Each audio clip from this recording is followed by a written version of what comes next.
आपने अब तक बहुत बड़े बड़े चमत्कार देखे होंगे। कईयों के पीछे कोई वजह होती है तो कई के पीछे का रहस्य सदियों से अनजान है। ऐसे ही एक चमत्कार से रूबरू कराने के लिए हम ले चलते हैं आपको मध्य प्रदेश के मंडला, जिसके बारे में जानकर आप भी दांतों तले उंगली दबा लेंगे। हम बात कर रहे हैं एमपी के मंडला मुख्यालय से 18 किलोमीटर दूर है बबेहा गांव, और गांव से 2 किलोमीटर दूर है एक ऐसा स्थान जिसे गर्म कुंड के नाम से जाना जाता है। इस खास कुंड की खास विशेषता है कि इस कुंड का पानी शरीर पर पड़ने पर चर्म रोग जैसी बीमारियां दूर हो जाती हैं। ये गर्म कुंड पहाड़ों की प्राकृतिक हरियाली और मां नर्मदा नदी के बैक वाटर के बीच में स्थित है, और ये नर्मदा नदी के वाटर लेवल से ऊपर बना हुआ है। लोग यहाँ अपनी शारीरिक परेशानियों को लेकर पहुँचते हैं, जिससे उनकी समस्या हल हो जाती है। ये बबेहा गर्म कुंड बहुत अच्छा लगा हमें आकर, और ये मंडला से 18 किलोमीटर दूर है लगभग। ये एक प्राकृतिक दृश्य यहाँ देखने को मिला जो अभूतपूर्व हम लोगों के मन को मोहा। और यहाँ पर कहा जाता है कि इस पानी में नहाने से लोगों के चर्म संबंधित रोग दूर हो जाते हैं, और ये एक प्रकृति का ही प्रभाव है कि जो इतना अभूतपूर्व की नर्मदा जी के बीच में ऐसा गर्म कुंड पानी कहाँ से आ रही है समझ के परे है। इसके अलावा मैं बात करूं कि जैसे और क्या आवश्यकता है कि वहाँ पे जो गंदगी और ये वो सारी बहुत सारी चीज़ें हैं, तो उसके लिए क्या आवश्यकता है वहाँ? हाँ, ये एक देखने को मिला कि यहाँ कोई गार्ड वगैरह ड्यूटी में नहीं है।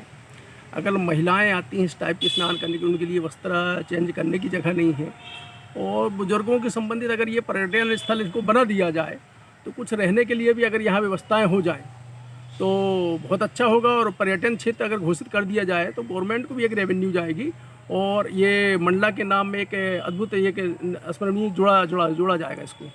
चमत्कारी कुंड का पानी सबसे ज्यादा पर्यटकों को लुभाता है। अब जरूरत है इस स्थल को निखारने की। शासन प्रशासन के संज्ञान में पहले भी ये स्थान आया था, जिस पर प्रशासन ने इसे जालीनुमा तैयार किया, जिसकी वजह से लोग गर्म पानी की वजह से नहाने लगे, और स्थानीय जनप्रतिनिधि और प्रशासन की मदद से इसकी कायाकल्प हुई। लेकिन यह स्थान आज भी मूलभूत सुविधाओं के लिए प्रशासन से मदद के लिए आस लगाए बैठा है। आलम यह है कि गर्म कुंड में गंदगी भरी पड़ी है और यहाँ कोई सुरक्षा कर्मी भी मौजूद नहीं है। वहीं दुकानों का न होना, महिलाओं का चेंजिंग रूम न होना, वहीं कुंड के स्लिट का जमा होना और कुंड से जुड़ी फर्श की सफाई का न होना, काफी समस्याएं जिसे प्रशासन जानकार भी अनजान बना हुआ है। वास्तव में प्रकृति का चमत्कार है। ट्राइबल इलाके में मात्र 2 मीटर की दूरी में एक तरफ गर्म पानी का निकलना और दूसरी तरफ ठंडे पानी का निकलना कुंड के रूप में, ये अपने आप में एक अद्भुत प्रकृति का मतलब प्रतीक है, और हमारे उपहार भी है। यह सही है कि एक पट्टी गंधक की नीचे से गुजरती है। विज्ञान जो कहता हो उसके आधार पे एक गर्म पानी का कुंड जो है वो हमारी ज़िले में है। लेकिन आप यदि गौर करेंगे तो वर्ष 2001 और 2 तक यह जो बरगी डैम के बैक वाटर के कारण ये पूरा इलाका जमींदोज हो चुका था। यानी गर्म पानी कुंड और ठंडे पानी का कुंड पूरी तरह से तकरीबन समाप्त हो चुका था। तब तत्कालीन कलेक्टर थे मिस्टर के खरे। उनके जो प्रयास से और जन भागीदारी से सही मायने में इसका जीर्णोद्धार तत्कालीन समय में हुआ है। तब से ये अब कुछ पर्यटकों को अपनी ओर आकर्षित कर रहा है।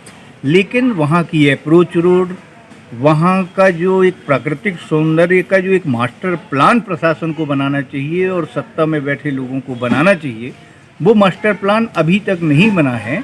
इस कुंड के करीब वर्षों से रह रहे महाराज जी का कहना है कि ये स्थान परशुराम की तपोस्थली है। परशुराम जी मां नर्मदा नदी के किनारे ही तप किया करते थे।